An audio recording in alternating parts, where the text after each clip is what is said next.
Un saludo a todos. En este video vamos a aplicar la norma E020 que estamos llevando en la semana 2 de nuestro curso de estructuras y cargas de la clase 9922, donde mis compañeros y yo vamos a explicar los capítulos que contienen esta norma. Esta norma está separada por 7 capítulos. Iniciamos por el capítulo 1, generalidades. En este capítulo se encuentra el artículo 1 y el artículo 2. El artículo 1 sobre el alcance y nos dice que todas las partes de la edificación serán capaces de resistir las cargas que se les imponga encima, ya que de acuerdo a eso ha sido previsto la edificación. En ningún caso las cargas empleadas en el diseño serán menores que los valores mínimos establecidos en esta norma, ya que es, como dice su nombre, es una norma y debe ser seguido a todo lo establecido, ya que siempre es bueno seguir la pie de la letra cada norma que exista para construir estas edificaciones. Esta norma se va complementando a la E030 sobre el diseño sismo resistente y con las normas propias de diseño de los diversos materiales estructurales. Tenemos el artículo 2 sobre definiciones. Tenemos la definición de carga, carga muerta y carga viva. La carga sobre qué son los pesos de materiales de construcción, también los ocupantes y sus pertenencias, y también los efectos del medio ambiente. Tenemos la carga muerta, que puede ser los pesos de los materiales, servicios, equipos que soportan la edificación, incluyendo su peso propio, permanente con las variaciones de magnitud en el tiempo, ¿no? Esos pesos muertos que no son tan movibles, sino digamos son fijos en ese lugar. Lo que es la carga viva, que son los pesos de todos los ocupantes de elementos móviles, ¿no? Que están soportados en la edificación. En el capítulo 2 tenemos la carga muerta. En esta se encuentran 3 artículos, el 3, el 4 y el 5. En el capítulo 3 encontramos los materiales, que nos dice que el peso de todos los materiales tendrá que ser reales, y los que van a soportar la edificación, calculados en base a los pesos unitarios de cada material, pudiéndose emplear pesos también unitarios menores cuando se puedan justificar debidamente. También nos dice que el peso real se va a determinar de acuerdo al análisis y los datos y de los catálogos de los fabricantes. Tenemos también el artículo 4, los dispositivos de equilibrio y equipo. En este se van a incluir todos los servicios dentro de la edificación, ¿no? Los edificios que son el agua, luz, los más conocidos, como son las tuberías, ductos, equipos de calefacción y aire acondicionado, instalaciones eléctricas, ascensores, las maquinarias de los ascensores, entre otros dispositivos. El peso donde se amobla la zona se va a considerar carga viva, ¿no? Porque se van a desplazar los materiales. Y el artículo 5 tenemos los tabiques. En este dice que se va a considerar el peso de todos los tabiques usando los pesos reales que se van en las ubicaciones, usando los pesos reales en las ubicaciones que indican los planos. Y cuando exista esta tabiquería móvil, se aplicará lo indicado que está en el artículo 6 del capítulo 3 que se va a explicar a continuación. Continuando con la norma E020, el capítulo 4, titulado Otras cargas, el artículo 13, presiones de la tierra, nos dice que todo muro de contención será diseñado para resistir a cargas y presión en que se encuentren, como cargas verticales, presión lateral del suelo y presión hidrostática. Además, se emplearán métodos de mecánica de suelos para calcular la magnitud y presión del suelo. El artículo 14, cargas de construcción, nos dice que, previo al inicio de una obra, el encargado profesional debe evaluar las cargas que puedan surgir durante el proceso de construcción, para así evitar y asegurar que las cargas vivas no superen de uso. El artículo 15, fuerzas térmicas, nos dice que para edificios de concreto se tendrá en cuenta una temperatura mínima de 20 grados y para edificios de metal se tendrá en cuenta a una temperatura de 30 grados. El artículo 16, contracción, nos dice que en el diseño de concreto armado se consideran las fuerzas y movimientos y la resultante de contracción del concreto en cantidad de 0,0025 veces la distancia entre juntas.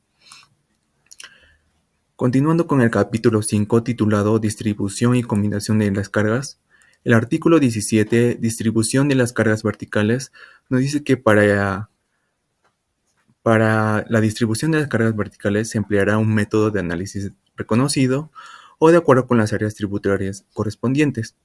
Además, se consideran los desplazamientos inmediatos y diferidos.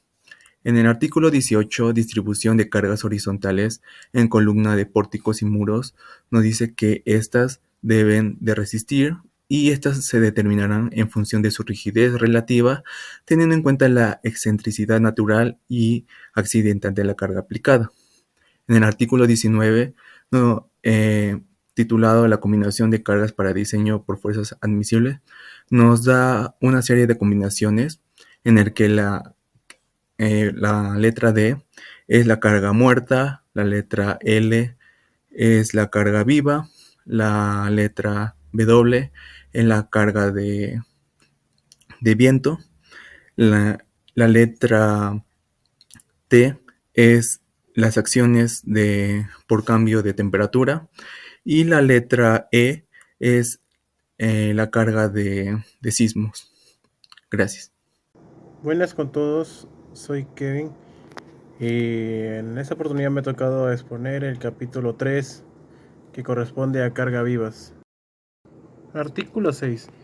Carga viva del piso. Entre estas se reparten dos: carga viva mínima repartida y carga concentrada. Carga viva mínima repartida. Se usa como mínimo los valores que se establecen en la tabla 1 para los diferentes tipos de ocupación o uso, valores que se incluyen en un margen de condiciones ordinarias en impacto. En el primer punto, cuando la ocupación o uso del espacio no sea conforme con ninguno de los proyectos que figuran en la tabla ya dicha, el proyectista determinará que la carga viva justificándola ante las autoridades competentes. Cargas vivas de diseño deberán estar claramente indicadas en los planos de proyecto. Carga viva concentrada. Los pisos y techos que soporten cualquier tipo de maquinaria u otras cargas vivas concentradas en exceso de 5 kilonewtons, incluidos con los pesos y apoyos o bases. Cuando existan cargas vivas concentradas, se puede omitir la carga viva repartida en zonas ocupadas por la carga concentrada. Tabiquería móvil. El peso de los tabiques móviles se incluirá como las cargas vivas equivalentes uniformemente repartidas por metro cuadrado con un mínimo de 0.5 kilopascales. Para dividirse livianas móviles para una mediana altura de 1 kilopascal. Para divisiones livianas móviles a altura completa. Cuando el diseño se contemple tabiquerías móviles, deberá colocar una nota al respecto, tanto en los planos de arquitectura como el de las estructuras. En el punto de conformidad, para determinarse si la magnitud de la carga viva real es conforme a la carga viva mínima repartida, se hará una aproximación de la carga viva repartida real promediando la carga total que en efecto se aplica sobre la región rectangular representativa de 15 metros cuadrados que no tenga ningún lado menor a 3 metros. Artículo 7. Cargas vivas del techo. Las cargas vivas mínimas serán las siguientes. Para los techos con una inclinación hasta de 3 con respecto a la horizontal será de 1 kilopascal. Para techos con inclinación mayor de 3 con respecto a la horizontal será 1 kilopascal reducida a 0,005 kilopascal. Es por cada grado dependiente encima de 3 hasta un mínimo de 0.50 kilopascal. Para techos curvos será 0.50 kilopascal. Para techos con coberturas livianas de planas, onduladas o pegables, calaminas, fibrocemento, material plástico, etc. Cualquiera sea su pendiente será 0.30 kilopascal, excepto cuando el techo pueda haber acumulación de nieve.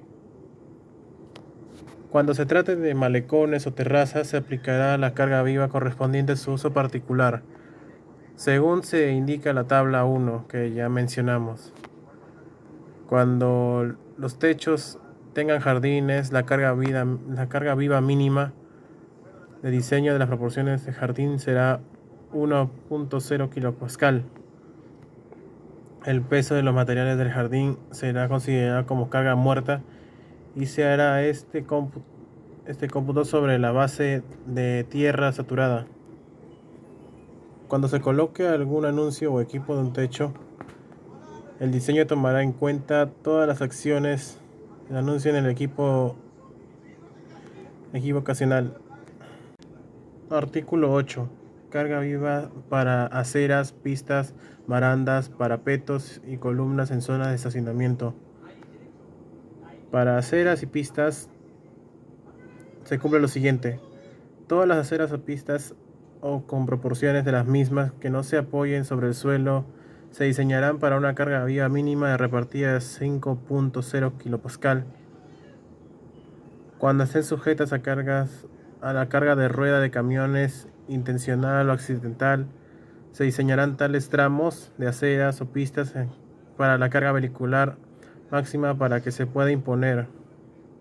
Los registros de inspección, las tapas de registro, las rejillas serán diseñadas para las cargas prescritas en el inciso. Para el caso de barandas y parapetos será lo siguiente. En las barandas y parapetos se diseñarán para las fuerzas indicadas en la norma E030 de diseño sismo resistente para las cargas de diseño cuando sean aplicables en las que se indica la situación. Las barandas y parapetos serán diseñadas para resistir la aplicación simultánea o no de las fuerzas indicadas en la tabla 2, ambas implicadas en su parte superior, tomándose la combinación más favorable. En ningún caso la fuerza horizontal y la fuerza vertical total será menor a kN. Columnas en zona de estacionamiento. A no ser que se les proteja de manera especial, las columnas de zona de estacionamiento que estén expuestas a impacto de vehículos de pasajeros en movimiento serán diseñadas para resistir una carga lateral mínima debido al impacto de 15 kN aplicada por lo menos en 0.60 metros encima de la pista. Continuando con la exposición sobre la norma E0.20 que regula las cargas, voy a dar algunos alcances sobre el artículo 9, sobre cargas vivas móviles. Algunas generalidades sobre estas cargas. Se considera que las cargas establecidas en el artículo 6, 6.1 y artículo 7 y 7.1 incluyen un margen para las condiciones ordinarias de impacto. Dentro de estas cargas vivas móviles tenemos automóviles, camiones, ferrocarriles, puentes, grúas. También tenemos tecles, monorrieles, ascensores, montacargas, escaleras mecánicas, motores. El artículo 10 nos habla sobre la reducción de la carga viva, en lo que las cargas vivas repartidas indicadas en la tabla 1 podrán reducirse para el diseño de acuerdo a una expresión matemática. Esta tabla nos muestra el factor de carga viva sobre el elemento estructural. Las reducciones de carga viva estarán sujetas a las siguientes limitaciones. La limitación A será la área de influencia. B. El valor de carga viva reducida L sub R no deberá ser menor a 0.5 L sub 0. Para columnas o muros que soporten más de un piso deben sumarse las áreas de influencia de los diferentes pisos. En estacionamiento de vehículos de pasajeros no se permitirá reducir la carga viva. En lugares de asamblea, bibliotecas, archivos, depósitos, almacenes, en los cuales la sobrecarga sea de 5 kilopascales, el valor de carga viva reducida L sub R, y para las losas en una dirección el área tributaria A sub T que se emplea en la determinación A sub I no deberá exceder del producto del claro libre por un ancho de 1.5 veces el claro libre. En cuanto al artículo 11 que nos regula sobre las cargas de nieve, podemos decir que la estructura y todos los elementos de techo que estén expuestos a la acción de cargas de nieve serán diseñados para resistir cargas producidas por la posible acumulación de nieve en el techo. La sobrecarga de nieve en una superficie cubierta es el peso de la nieve que las condiciones climatológicas más desfavorables puede acumularse sobre ella. En zonas en las cuales existen las posibilidades de nevados importantes deberá prestarse especial atención a la elección apropiada de las pendientes de los techos. La carga de nieve debe considerarse como carga viva y no será necesario incluir en el diseño el efecto simultáneo del viento y carga de nieve. En el 11.2, perdón, la carga básica de nieve sobre el suelo, Q sub S. Carga de nieve sobre los techos, Q sub T. Para los techos de 1 o 2 agua con inclinaciones mayores a 30%, la carga de diseño Q sub T sobre la proyección horizontal será Q sub T igual Q sub S 0.80 multiplicado Q sub S, donde C sub S es igual a 1 menos 0,025 multiplicado por el ángulo restado menos 30 grados, siendo Q sub S un factor adimensional. Y para los techos de dos aguas con inclinaciones mayores al 15% deberán investigarse los esfuerzos internos para las condiciones de carga balanceada y desbalanceada como se indican en los gráficos que se muestran. Para los techos curvos, dependiendo la relación H sobre L, deberá investigarse los esfuerzos internos para que las condiciones de carga balanceada y desbalanceada que se indican a continuación. La carga debe estar distribuida sobre toda la estructura, ¿no? Y ahí como podemos observar en los gráficos. Pasamos al artículo 12, nos habla sobre las cargas debidas al viento. Una estructura y sus elementos de cierre y los componentes exteriores de todas las edificaciones expuestas a la acción del viento tienen que ser diseñadas para resistir las cargas, presiones y succiones exteriores o interiores debidas al viento, suponiendo que éste actúa en dos direcciones horizontales perpendiculares entre sí. En la estructura, la ocurrencia de presiones y succiones exteriores serán consideradas simultáneamente. También depende de la clasificación de las edificaciones que vamos a tener, ¿no? Puede ser de tipo 1, tipo 2 o tipo 3. También tenemos que tener en cuenta la velocidad de diseño. El 12.4 nos habla sobre la carga exterior del viento. Acá observamos la tabla 4 y los factores de forma. Continuando con la carga interior del viento. Para el diseño de los elementos de cierre, incluyendo sus fijaciones y anclajes que limitan en cualquier dirección el nivel que se analiza, tales como los paneles de vidrio, coberturas, alféizares y elementos de cerramiento. Se adicionarán las cargas exteriores calculadas según el artículo 12. Acá tenemos la tabla 5 y que son los factores de forma para determinar las cargas adicionales en elementos de cierre. Esa ha sido mi intervención. Muchas gracias. Buenas noches, profesor. Buenas noches, compañeros. Quien les habla, Jamer Enrique Alarcón Carranza. Voy a continuar con la exposición. En el capítulo 6 tenemos la estabilidad. En el artículo 20 tenemos generalidades. La estabilidad requerida será proporcionada solo por las cargas muertas más la acción de los anclajes permanentes. En el peso de la tierra, sobre las zapatas o cimentaciones serán calculados por el peso unitario mínimo de la tierra. En el artículo 21, el volteo. La edificación o cualquiera de sus partes serán diseñadas para proporcionar un coeficiente de seguridad mínimo de 1,5 contra la falla de volteo. En el artículo 22 tenemos deslizamiento.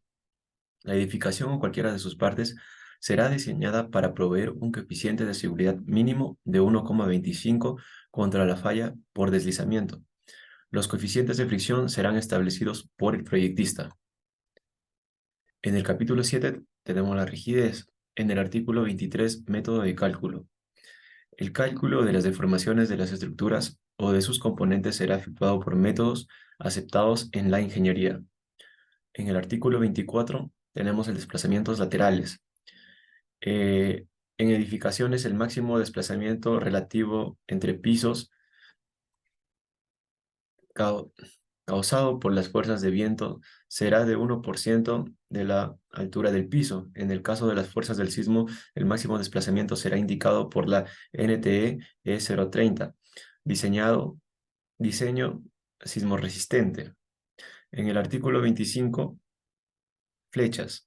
La flecha de cualquier elemento estructural no excederá los valores indicados en la tabla 6, excepto cuando soporte paneles de vidrio, en cuyo caso se aplicará lo indicado en el artículo 25. La flecha para carga viva más la parte correspondiente a la flecha diferidas del elemento estructurales que soporten, que soportan paneles de vidrio no excederá en ningún caso los 20 milímetros. En el artículo 26, acumulación de agua. Todos los techos tendrán suficiente pendiente o contraflecha para asegurar el drenaje adecuado del agua después de que ocurran las deformaciones diferidas. El límite de flexión para los techos indicados en la tabla 6 no garantiza que no se produzca acumulación de agua debido a la flexión. Acá tenemos la tabla número 6, que nos indica las flechas máximas para elementos estructurales, ¿no? Tenemos como el tipo de elemento, flecha producida por la carga viva, flecha producida por la carga viva, más las flechas diferidas. En esta imagen tenemos los anexos número 1, que vendrían a ser los pesos unitarios. Continuando, tenemos el segundo anexo, que es el mapa eólico del Perú. Bueno, espero que tengan un buen día. Gracias. Eso es todo.